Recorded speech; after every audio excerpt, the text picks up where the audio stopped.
Right, quick video, we are going to take off the door card on the Land Rover Defender. Now, why would you want to do this? Maybe you just enjoy taking your car apart for no good reason. Or maybe you want to upgrade or look at your speakers or some other component. I don't think you need to take the door card off if you're doing your mirror, because you've got this bit here. Now, the first thing is, you would think, well, I thought that taking the door panel off, you'd think you've got all these exposed screws, do those, bob, it'll come off. But that's not the way it is. And it's actually designed quite cleverly with waterproofing in mind. And when we went wading, that's quite useful. So bear with me, we're going to take this bit off, then we're going to take this bit off, then we're going to have a look. Now I have done it before, but not for a while. Right, so let's try and take this bit off first. So apparently, I think there's a hook around here somewhere, but the rest of it's on clips. So we're going to try and pull the clips off. And the workshop manual's telling me there's something over there. So now this has been off before. Probably not too fierce. That's going something.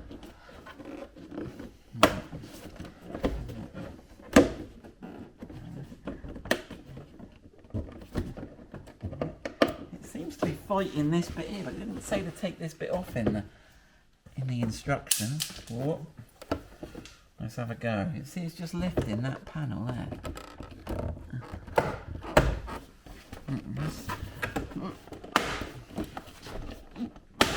Whoa! Right, so let's have a look. So there is a sort of hook there, and then it's got these little metal spring panels there. There's one missing there. You have to watch if they get left in the door. Now, the last person to have this off was the dealer when they looked at the... maybe something... So it looks like we've got one clip missing there. Does that actually hook round? I'm not sure if that hooks round anything. See that hook there? So there we go. Everything else seems okay. And then it's, yeah, this little hook at the end here. See where my finger is there? Right. So then we've got to take this panel here off. Now apparently we've got to take this off and then this. Oh, that is jumpy today. Right, so there we go. That panel there comes off, and that's just on clip, so you can just pull that off that way. Right, the next step, we've got to get this fascia off the front of the door bin off. Now, it's probably going to get in with a plastic trim tool. Let me have a look. Oh, look out for that metal clip. Right, so, and then you've got your light in the bottom, which you should just be able to push out and twist round, and you can disconnect unless you want to be blinded by funky blue lights. Right, there we go. Now what's that? So we've got a clip here. So let's have a look in the light. Right, so we've got, right, this panel should have 8, and it does have 8. 1, 2, 3, 4, 5, 6, 7, 8. So this bonus clip that just fell out, I think, happy days, is my missing one from there. So I'll put that over there. There you go. He must have fallen down and been in there rattling around. Happy days, we're all good.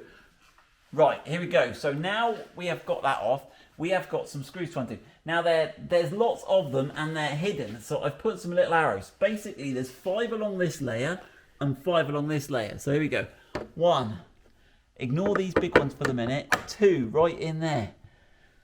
3, 4, 5. Didn't do that very well, did I? Right, but there's 5 along there. Right, and then there's 5 on the bottom here. 1, 2, you have to get right down there, George. 3, 4, 5. And these are a Torx T15, and they're all the same. Oh, my light's gone off. You got enough light, George? Yeah. Denzel, grab the pot. There we go, we've got Denzel helping as well. We've got them all on it. 3-man job. Oh gosh, that looked like it wasn't screwed into anything, didn't it? That looked like it was falling off already. Someone hadn't screwed that on.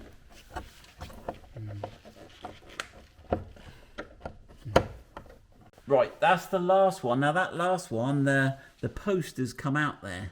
If you just move back a bit, George, you get some light on it. There. So, but all 5 screws are the same. I'll have to glue that little post back on the door. He's come away from there. Right, okay, I'm not too worried about whether that's coming off now. I'm going to do the 4 up here.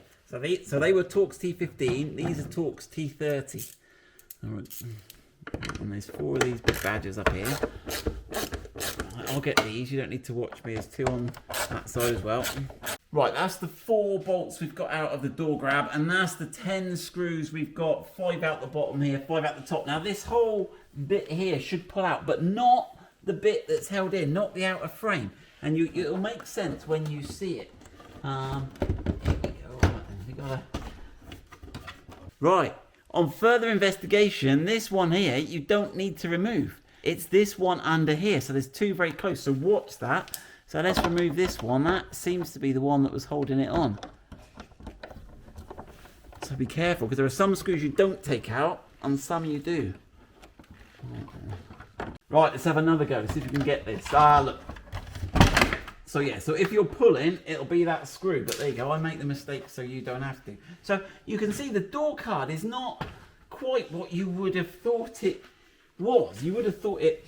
Now, if you look at this, this is really clever because this whole thing is waterproof. So when we went wading, our door filled up with water because when we got out and opened the door, all the water poured out the drain holes. So you can see they've got like a complete waterproof membrane here. You can see where the wires come through. So all the electrics are on the dry side and everything else is over on the wet side. So that's quite good. Right, now if you need to, that pulls out there, I'll show you. This little thing here clips into a retainer here. We haven't probably got enough light. You've got to pull it out of there. And then there should be an electrical connector somewhere if we want to take this off. Let's have a look. Where does that go? And we've got a couple of connectors here. Now, this is interesting. Look. So I've got a connector here. Do you know what that is for, George? An extra speaker. An extra speaker, I don't. So this goes here. So it looks like on my Model S, I haven't got this extra speaker here. So this was what I was looking at. So we can install an extra speaker and plug this in and see if any sound comes out of it. So that's one of the things we were looking for.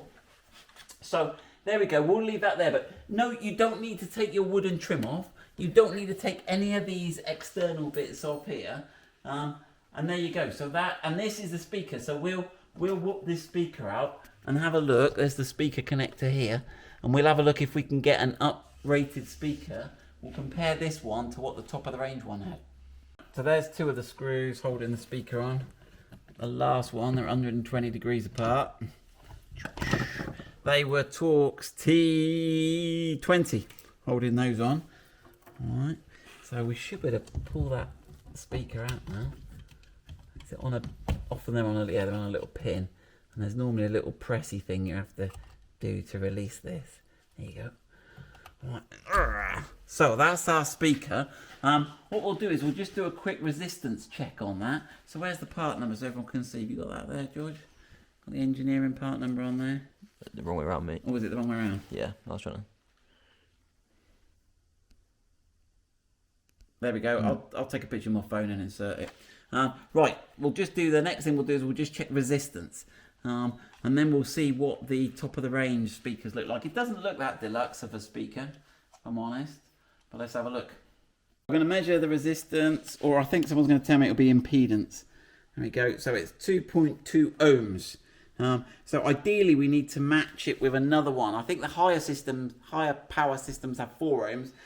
This is 2.2 ohms, but if we can get a better 2 ohm speaker, I think we'll be doing all right. Notice now when it's out, a couple of things. You've got this gasket on the back, and you've also got these little alignment pegs, so as well as the screws. And I think that was just an assembly aid, so they could sort of put it on and it would hold itself there as they went to put the screws in the factory, which is really clever. Right, there you go. That's all we'll do for the day. We'll look at upgrading these, and we'll do that another day.